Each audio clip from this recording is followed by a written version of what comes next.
Bismillahirrahmanirrahim. Assalamualaikum warahmatullahi wabarakatuh. Alhamdulillah. Alhamdulillahilladzi arsala rasulahu bil huda wa dinil haqq liyuzhirahu 'alad dini kulli wa kafa billahi shahida. Allahumma shalli wa sallim ala nabiyyina Muhammad wa ala alihi wa sahbihi wa man walah, amma ba'd. Rekan-rekan mahasiswa perkuliahan Masailul Fiqh, kita masuki materi terakhir kita terkait dengan abortus dan menstrual regulation. Jadi ada salah satu masalah kontemporer yang kemudian saat ini juga sering ditemukan kejadiannya, kembali berkaitan dengan ahwal al-syahsiyah dan juga berkaitan dengan dunia salah satunya kedokterannya, karena perkembangan medis yang berkembang pesat.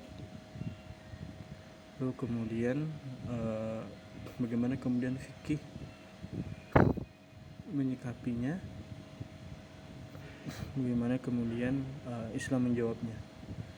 Ada istilah abortus dan menstrual regulation, dua hal yang berbeda tapi kemudian mempunyai pengertian berbeda namun mempunyai tujuan yang sama, yaitu tidak menginginkan janin atau keturunan. Jadi kalau istilah sering kita dengar itu aborsi ya, tapi ada dua metode, yaitu abortus dan menstrual regulation. Dua hal yang berbeda tapi kemudian memiliki tujuan yang sama. Tapi kemudian Islam adalah agama yang suci yang dibawa oleh Nabi Muhammad SAW sebagai rahmat untuk semesta alam. Setiap makhluk hidup mempunyai hak untuk menikmati kehidupannya. Tidak hanya manusia, hewan pun, tumbuhan maupun apalagi terutama manusia, sebagai penyandang gelar khalifah di muka bumi. Karena itu Islam kemudian mementingkan pemeliharaan terhadap 5 hal, yaitu hifdzuddin, hifdzun nafs, pemeliharaan agama, jiwa, hifdzul akal, pemeliharaan akal, hifdzun nasab, keturunan, hifdzul mal, harta. Aspek-aspek ini merupakan inti dari maqasidus syariah ya. Memelihara jiwa, melindunginya dari berbagai ancaman, berarti memelihara eksistensi kehidupan umat manusia. Tapi faktanya kemudian tidak semua manusia merasa senang dan bahagia dengan setiap kelahiran yang tidak direncanakan karena faktor kemiskinan, hubungan di luar nikah dan lain-lain sebagainya. Maka ada saja cara-cara kemudian menggugurkan jalinan itu. Ya, baik. Nah, dari segi pengertian, abortus dalam bahasa Inggris disebut abortion, berasal dari bahasa Latin yang berarti gugur kandungan atau keguguran. Sedangkan menurut Sadikin Gino Putra, ini dosen guru besar di Fakultas Kedokteran UI, abortus ialah pengakhiran kehamilan atau hasil konsepsi sebelum janin dapat hidup di luar kandungan. Atau menurut Mariono Rexo di Pora, abortus ialah pengeluaran hasil konsepsi di luar rahim sebelum waktunya, sebelum dapat lahir secara alamiah. Sedangkan menstrual regulation secara etimologis yaitu pengaturan menstrual atau haid. Namun dalam prakteknya menstrual regulation ini dilaksanakan terhadap wanita yang merasa terlambat waktu menstruasi dan berdasarkan pemeriksaan laboratorium ternyata positif hamil dan mulai mengandung dan dia ingin menggugurkan janinnya. Maka dengan demikian menstrual regulation itu pada hakikatnya merupakan abortus yang dilakukan bukan atas dasar indikasi medis sekalipun dilakukan oleh seorang dokter. Hal ini berarti menstrual regulation pada hakikatnya adalah pembunuhan janin secara terselubung. Lalu bagaimana kemudian menurut hukum di Indonesia? Ini berdasarkan dalam kitab Undang-Undang Hukum Pidana pasal 299, kemudian 346, 348 dan 349, negara melarang abortus termasuk menstrual regulation. Dan sanksi atau hukumannya cukup berat. Dalam pasal-pasal tersebut dijelaskan bahwa negara melarang adanya praktik abortus dan menstrual regulation. Hukumannya bukan hanya bagi wanita yang melakukannya, namun semua orang yang terlibat dalam kejahatan tersebut. Dokter atau bidan atau kemudian tukang obat atau juru obat yang mengobatinya, yang membantunya, yang menyuruh atau melakukan sendiri.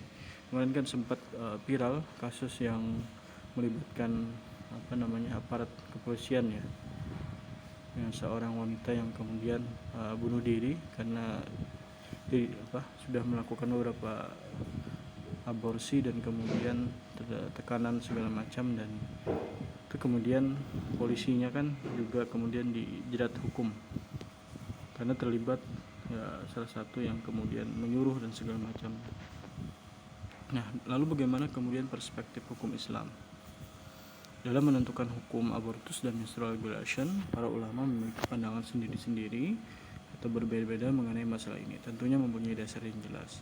Ada ulama yang memperbolehkan hal ini, maksudnya dengan alasan yang memperbolehkannya. Kemudian ada hal yang mengharamkan mutlak, bahkan ada juga yang menghaluskan, namun semua ini dengan melihat keadaan. Jadi ada keadaan yang kemungkinan bisa kemudian atau dibolehkan melakukan, misalkan ternyata membahayakan keselamatan ibu yang mengandung atau wanita yang mengandung,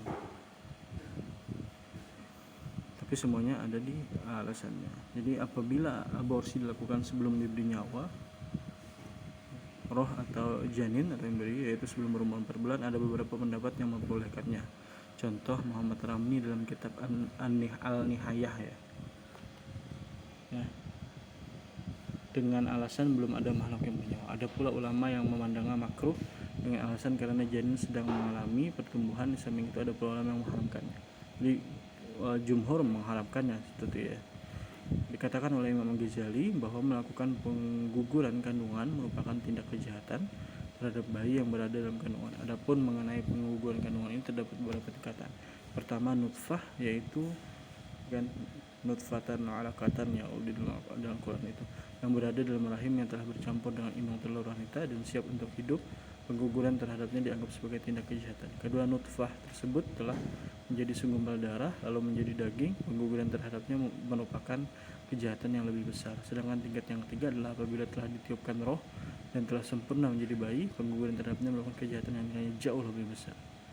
Kemudian Muhammad Shaltut juga mempunyai pendapat sama dengan Imam Ghazali, bahwasanya sejak bertemu sel sperma dan sel telur, maka pengguguran adalah suatu kejahatan dan haram hukumnya ya. Jadi kan dalam Quran surah Al-Isra ayat 33, dan janganlah kamu membunuh jiwa yang diharamkan Allah membunuhnya melainkan dengan suatu alasan yang benar. Dan siapa yang dibunuh secara zalim, maka sungguhnya kamu telah memberi kekuasaan kepada ahli warisnya, tapi jangan ahli waris itu melampaui batas dan membunuh, sungguhnya ia adalah orang yang mendapatkan pertolongan. Jadi apabila pengguguran itu dilakukan karena benar-benar terpaksa demi melindungi menyelamatkan si ibu bayi misalkan tadi ya, maka Islam membolehkannya, bahkan mengharuskan, karena Islam punya prinsip menempuh salah satu tindakan yang lebih ringan dari dua hal yang berbahaya itu adalah wajib ya. Ditikaba ikhfad dororain wajib ya. Jadi dalam hal ini Islam tidak membenarkan tindakan menyelamatkan janin dengan merobatnya si calon ibu, karena eksistensi si ibu lebih diutamakan, mengingat si ibu merupakan tiang atau sendi keluarga rumah tangga, dan dia telah mempunyai beberapa hak dan kewajiban. Itu kalau alasannya benar ya. Sedangkan mengenai menstrual regulation, Islam juga melarangnya, karena pada hakikatnya sama dengan abortus atau merusak menghancurkan janin. Jadi kedua-duanya diharamkan ya. Walaupun ada segelintir ulama yang membolehkan dalam arti ada alasan ya. Itu semoga bisa ditelaah dan kemudian dapat dipelajari lebih lanjut.